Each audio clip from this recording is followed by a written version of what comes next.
Hello दोस्तों, मैं हूं आपका दोस्त एडवोकेट शिवेंद्र प्रताप सिंह। आज हम आपको बताएंगे, अगर आपके खिलाफ कोई 376 की एफआईआर हो गई, रेप केस की एफआईआर हो गई और आपको मालूम है कि वो एफआईआर फर्जी है, झूठी है, अगर पुरानी धारा में 376 की बात कही जाए या फिर अगर नई धारा की बात कही जाए, तो अगर आपके खिलाफ धारा 64 में एफआईआर हो जाती है तो आपके पास बेस्ट ऑप्शन क्या है? क्या आपको क्रिमिनल लीड फाइल करके एफआईआर क्वेश्चन में जाना चाहिए स्टे के लिए, या फिर आपको एंटीसेप्टिक बेल फाइल करनी चाहिए? ये बड़ा सवाल है। देखिए, आपके पास दोनों रास्तों में से कौन बेस्ट है और किस रास्ते पे चलने में आपको कितना समय लगेगा, इसके बारे में आज हम आपको डिटेल से बताएंगे, विस्तार से बताएंगे। तो ध्यान रखिए, अगर आपके खिलाफ कोई भी फर्जी 376 की एफआईआर हो गई या धारा 64 बीएनएस भारतीय न्याय संहिता की धारा में आपके खिलाफ एफआईआर हो जाती है, तो आपके पास दो रास्ते हैं। पहला, क्रिमिनल लिट फाइल करके स्टे लेना, एफआईआर क्वेशिंग की बात जो आप जानते हो कि एफआईआर क्वेशिंग में जाना। देखिए, एफआईआर क्वेशिंग की प्रेयर होती है लेकिन क्वेश होती नहीं है। कोई भी व्यक्ति ये सोचे कि एफआईआर स्टेज पे मैं एफआईआर को क्वेश करा लूँ, तो 99% मामलों में एफआईआर क्वेश नहीं होगी। पहली बात तो 100% मान के चलिए एफआईआर स्टेज पे एफआईआर क्वेश नहीं होगी, लेकिन अगर 1-8% की बात कही जाए तो हो सकता है, लेकिन मैंने ऑर्डर ऐसा देखा नहीं है फिलहाल।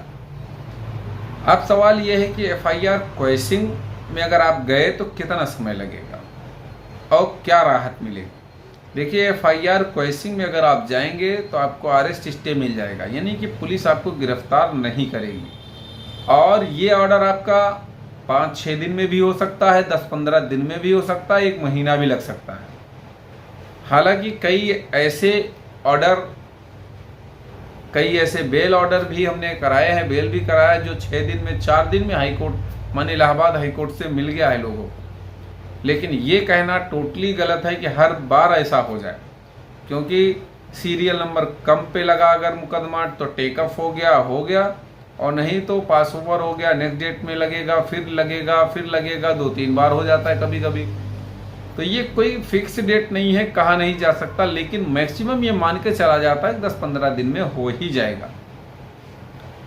अब एक सवाल और कि एंटीसेप्टिक बेल का क्या है। देखिए, एंटीसेप्टिक बेल अगर फाइल करेंगे आप तो डायरेक्ट आप हाई कोर्ट आ सकते हैं, लेकिन डायरेक्ट हाई कोर्ट आना ये बेवकूफ़ी हो जाएगी। हाई कोर्ट कह देगा आपने सेशन कोर्ट में क्यों नहीं फाइल किया, तो क्या करेंगे, या सेशन कोर्ट में भेज देगा डायरेक्शन करके, तब क्या करेंगे। तो सही बात यह है कि अगर एंटीसेप्टिक बेल फाइल करना चाह रहे हैं, अग्रिम जमानत लेना चाह रहे हैं, तो पहले आप सेशन कोर्ट में फाइल करें।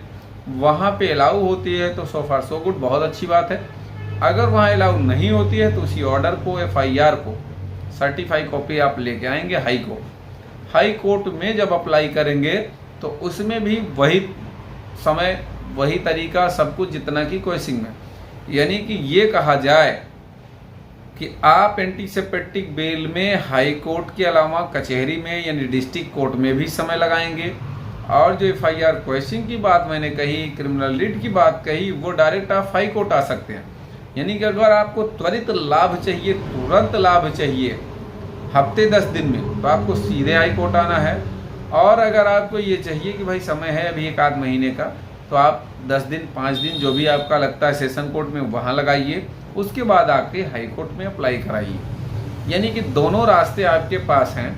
अगर आप बहुत जल्दीबाजी में आदमी रहता ही है, उसका कारण ये है कि 376 जैसा अपराध तुरंत गिरफ्तारी है, कोई वारंट की जरूरत नहीं है, पुलिस जब चाहेगी तब आपको उठा लेगी, जहां दिख जाओगी वहीं से गिरफ्तार करके जेल भेज देगी। तो इसलिए इस केस में लापरवाही करना सरासर बेवकूफ़ी होती है। अब सवाल इसी बात का है कि दोनों में बेस्ट ऑप्शन हमने आपको बता दिया कि ये समय की बात होती है। क्रिमिनल रेट में स्टे वाले मामले में जल्दी काम हो सकता है आपका, क्योंकि आपको लोअर कोर्ट की प्रोसीडिंग नहीं जानी है। एंटीसेप्टिक बेल में आपको हमेशा के लिए वहीं से काम नहीं होना है, आप लोअर कोर्ट जाएंगे, सेशन कोर्ट जाएंगे, लोअर कोर्ट का मतलब सेशन कोर्ट ही है, क्योंकि एंटीसिपेटिक बेल लोअर कोर्ट में नहीं सेशन में ही फाइल होती है। सेशन के बाद आप हाई कोर्ट आएंगे। अब एक बात और आपको बता दें कि एंटीसिपेटिक बेल और स्टे में दोनों में एक और क्या अंतर होता है। देखिए, एंटीसिपेटिक बेल हो सकता है हमेशा के लिए मिल जाए और ड्यूरिंग ट्रायल तक रहती है। ट्रायल जब तक चलेगा तब तक के लिए एंटीसिपेटिक बेल मिल जाती है, लेकिन स्टे जो आपको मिलेगा वो चार्जशीट तक का मिलेगा, हमेशा के लिए नहीं मिलेगा। लेकिन अब वही बात है कि फ़ायदा आपके सामने है, कौन सा फ़ायदा आप उठाना चाहते हो, कौन सा फ़ायदा आप लेना चाहते हो, ये आपके ऊपर है। उम्मीद करता हूँ, आशा करता हूँ आज का यह वीडियो आपको बेहद पसंद आया होगा। अगर वीडियो पसंद आए तो वीडियो को लाइक करें, शेयर करें। यूट्यूब चैनल SP 72 कानून प्रयागराज को जरूर सब्सक्राइब करें। कोई भी तरह का शेष सवाल रह गया तो स्क्रीन पर चल रहे नंबर पर फ़ोन करके जानकारी ले सकते हैं, या फिर कमेंट बॉक्स में कमेंट करके ज़रूर अपनी राय दें, या कौन सा वीडियो आपको चाहिए उस पर भी आप अपनी राय दे सकते हैं, या फिर डिटेल से अगर कोई चीज़ आपको जानना है, पूछना है, तो आप हमारे गूगल साइट पे भी आप जा सकते हैं, shivenhaikourt.in पर।